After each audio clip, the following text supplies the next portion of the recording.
Hi mga kikis! Today is March 24, 2024 and Palm Sunday ngayon kaya magsisimba kami sa Monasterio de Tarlac. Bali kasama namin dito sa sasakyan is si Nikki at saka si Joshua na natutulog na puyat. Tapos kilakay naman nakasakay sila Ate Lita. Bali 11 AM na nga pala kami nakaalis kasi may tinapos pa akong cake, nag-deliver pa ako tapos may minute up pa ako. Siyempre trabaho muna bago maglakwat siya. Nag-MacArthur Highway muna kami, paapali, tapos pasok kami ng San Simon, pa NLEX, and then mag-exit kami, tapos mag-exit kami ng Concepcion Tarlac. Yan, babaybayin lang namin yung kahabaan ng SCTEX. Tapos enjoy lang natin yung view habang nakikita yung Mount Arayat.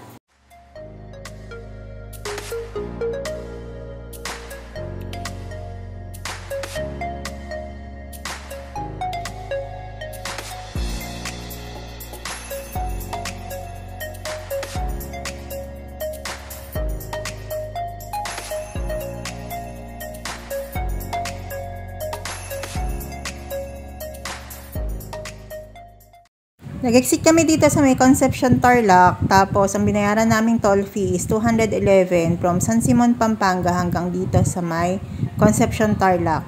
Bali, NLEX na yon hanggang dito sa may SCTEX.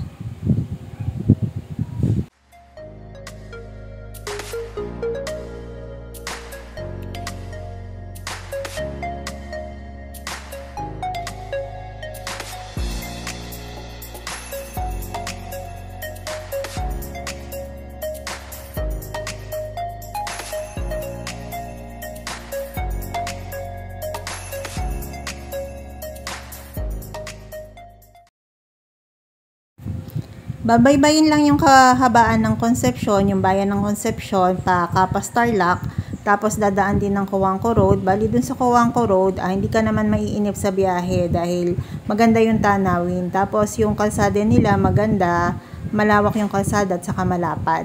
Tapos may makikita kang mga taniman ng mais, kaya lang karamihan doon sa mga nakita namin is natutuyot na. Siguro dahil sa epekto na rin ng El Nino.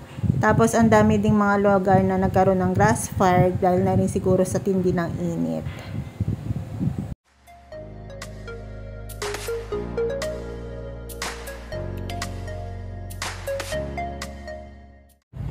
Malapit na kami dito, tanaw mo na yung monasteryo, yung may dilaw dun sa kaliwa sa tuktok ng bundok. Nandito na kami, hanap muna kami ng parking. Bali, malawak din pala yung parking nila dito, kaya hindi ka problema kung saan ka magpa-park. Tapos, magbabayad ka lang ng 50 pesos kada isang sasakyan. Yun na yung pinaka-entrance fee. Wala ka nang ibang babayaran. Hi guys, nandito na kami. Ano, Joshua, kamusta ang tulog? Ella, nagawa mo dyan. Nandito na kami, antay na lang namin sila kay. Nakahanap na kami ng pwestuhan para kakain muna kami ng lunch. Bali, dumating nga pala kami dito is 2 PM. Ang naging biyahe namin is 3 hours. Tapos pagdating mo naman dito, hindi ka naman problema kapag may baon ka kasi mga may pwedeng pwestuhan na pwedeng kainan. At kung wala ka naman baon, hindi ka din problema kasi marami din nagtitinda dito. Tapos may mga mini restaurant. Kaya madami kang mabibilihan. Dumating na din sila Ate Lita at saka sila Kay. Kain muna kami ng lunch. Lumipat na din kami ng pwesto dahil mainit yung una naming napwestuhan. Kakain muna kami. Tapos, syempre, ang paborito nating adobo with egg ang lagi naming baon kapag may outing para iwas panis. Tara, kain muna tayo.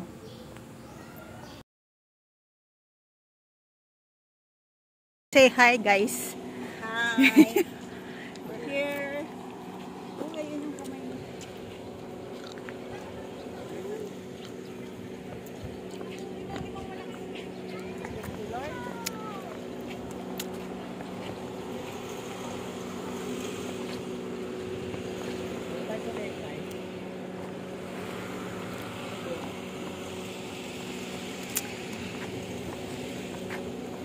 Tama lang yun after ng mask. Alin ba? Para Dapat na tayo nagla sa kabila. Bilhin din ako doon eh.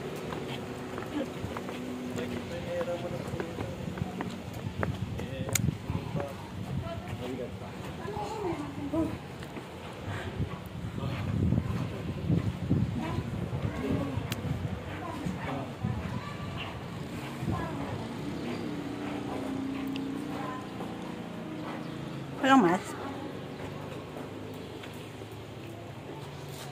Dahil malapit na palang i-renovate itong pinaka-main na simbahan dito, gaganapin yung mass doon daw sa may Pilgrim's Chapel. So pupunta kami doon sa may likod, doon sa may chapel. Medyo kailangan ng magmadali kasi malapit na mag-start yung mass, 3 PM na.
Bunso.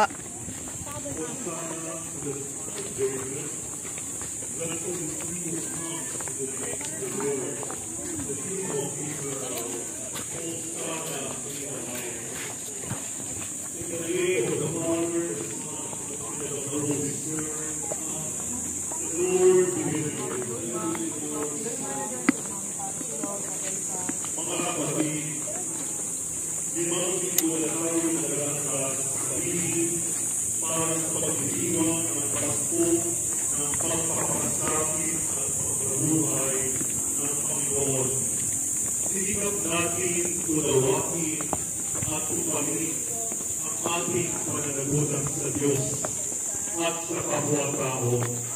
Alinsunod sa aral at halimbawa ni Jesucristo sa isa ng buong simbahan, sinisimulan natin ngayon ang mga mahal na araw. Si Kristo ay matagumpay na pumasok sa kanyang lungsod upang tuparin ang gawain niya bilang Mesiyas, ang magpakasakit. Pagkatapos ng banal na misa, nagkaroon kami ng pagkakataon na mahawakan yung relic o piraso ng parte ng tunay na krus na pinagpakuan kay Jesus Christ.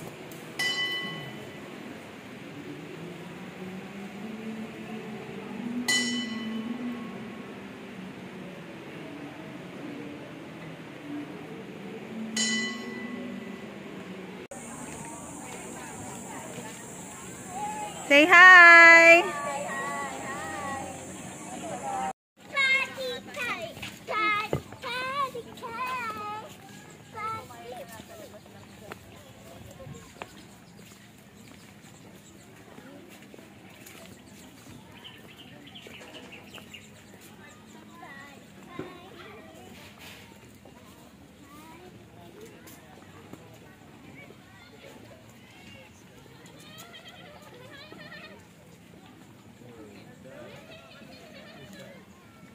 Wow!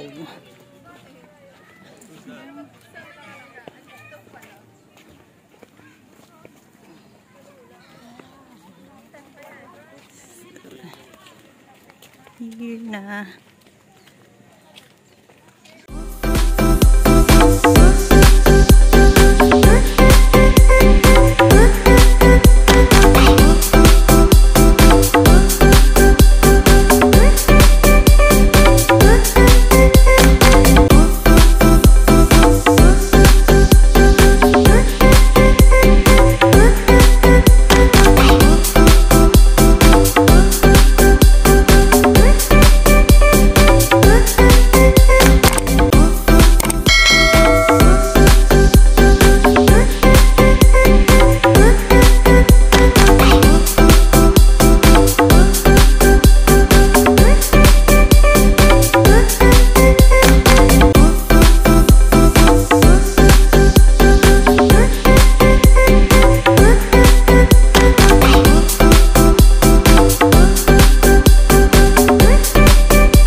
Say bye na. Bye. Say bye-bye, Manolo. Manolo, bye-bye. Hindi na kami, guys. Bye! Bye. See you on our next vlog.